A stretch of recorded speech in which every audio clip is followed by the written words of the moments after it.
So I've been facilitating a safe class that has the main topic of refuge. So I'm going to talk a bit about refuge today. Um, and what is refuge? So the English word for refuge means um, a condition of safety from or shelter, being safe or sheltered from pursuit, danger, or trouble. And it's pretty much what it means in Buddhism, safety from danger. But what is the danger? The danger is the dukkha of samsara, the unsatisfactory, suffering nature of our existence in samsara, and especially the gross sufferings of the lower realms. So the first truth of the Aryas talks about this suffering, this unsatisfactory condition, recognizing it and recognizing the nature of our situation. And then the second one, the second truth of the Aryas, the truth of the origins of dukkha, it talks about recognizing, understanding the causes of our suffering and abandoning them. So the danger we're in is the danger of creating more causes for more suffering, and the danger of experiencing great suffering from the actions as a result of the actions we've already done, and going on and on like this, creating more causes for more suffering and experiencing suffering. So this is why we need a refuge. So what is a suitable refuge? Venerable Chodron has told us many times, and Yeshe, or Lama Yeshe told her before that, that we take refuge all the time in worldly things, all kinds of things like money, food, status, entertainment, and on and on. But in doing this and taking refuge in worldly things, we're failing to really recognize the danger, what the danger is, really failing to recognize that. And we're failing to recognize what is a suitable refuge. Usually with worldly concerns, when we're taking refuge in these things, we're turning to these things to seek refuge from our gross suffering of gross pain, loneliness, poor self-esteem, boredom, poverty, hunger, and not just bodily hunger, this hunger that is an unsatiable craving. So we just keep reaching out for things as if they're going to give us refuge. But having failed to recognize the true nature of our situation, we're really just we're not trying to get out of it, we're just trying to fix it up when we take refuge in worldly things. We're just trying to fix our situation, and we're turning to things that ultimately can't fix our situation. And really, things that can't protect us from suffering. In the SAFE class, we were looking at the qualities of the Buddha, the Dharma, and the Sangha, in depth, looking at extensive descriptions of those qualities. And I'm not going to go into those extensive descriptions in this short talk. On my puja table, I keep a folder back behind some of my books, my prayer books, and in it I have 3 pieces of paper. Well, I have a lot of other paper, but I have these 3 little pieces of paper that each of them says something about one of the triple gem.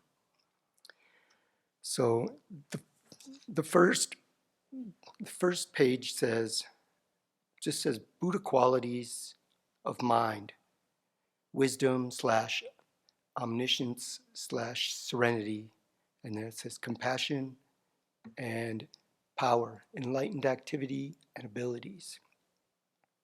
Now I also have several pages in my folder on the 4 fearlessnesses, the 10 powers, and the 18 unshared factors.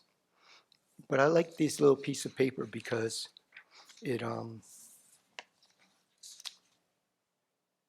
summarizes, I think, a lot about the qualities. All the qualities that are mentioned in the longer descriptions of the Buddha's qualities are, are what it means to have perfect wisdom and omniscience and um, infinite compassion.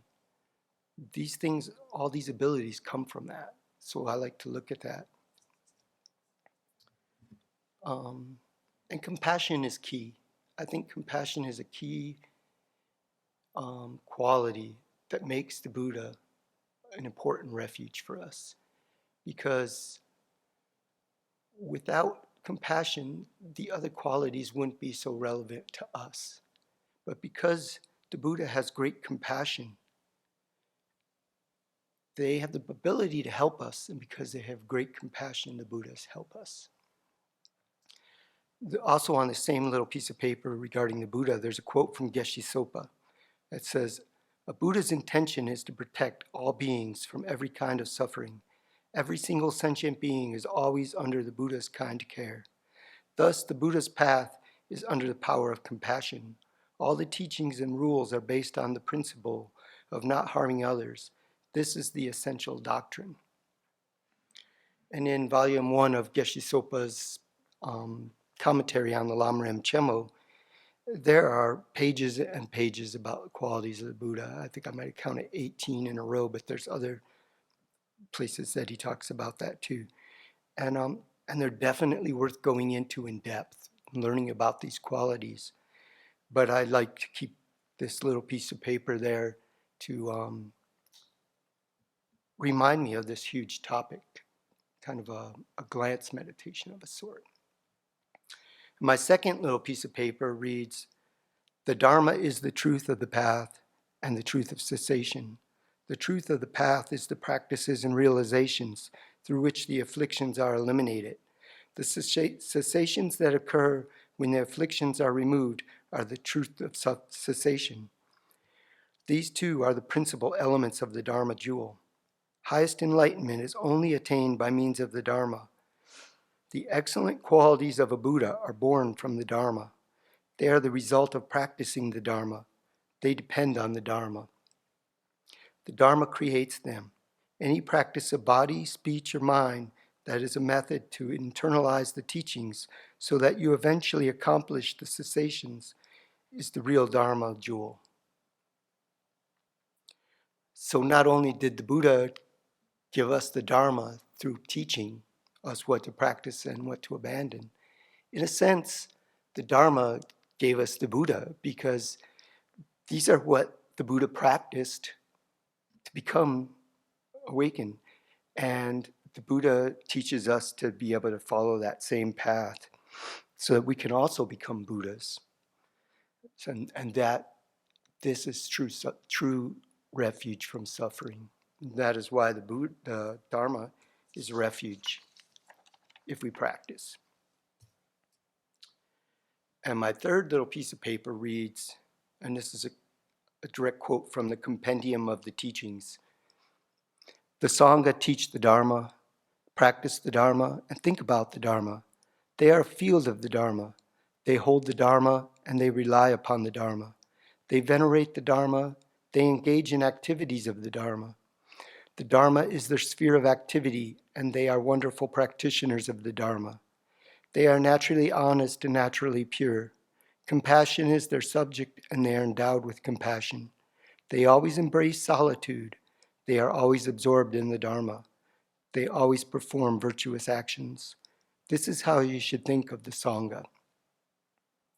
And although we refer to the 4 or more fully ordained monastics as Sangha, what's being referred to here is specifically Arya beings, beings who have realized directly the nature of reality and are on the path of seeing or above.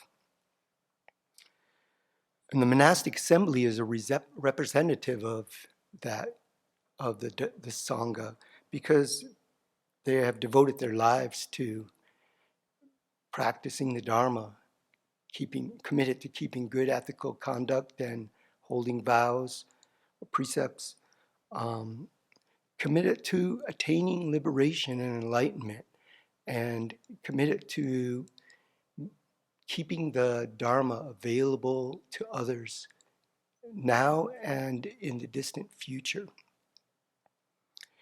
And all Buddhist practitioners, whether they are lay or monastics, can be inspired to practice Dharma with this enthusiasm.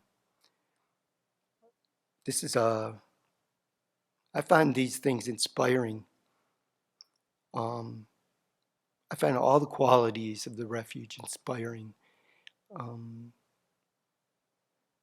We can be inspired to practice in this way, or to work towards this as best we can, and not to be disappointed with ourselves if we're not Arya beings and we can't practice as purely as they can, but to have this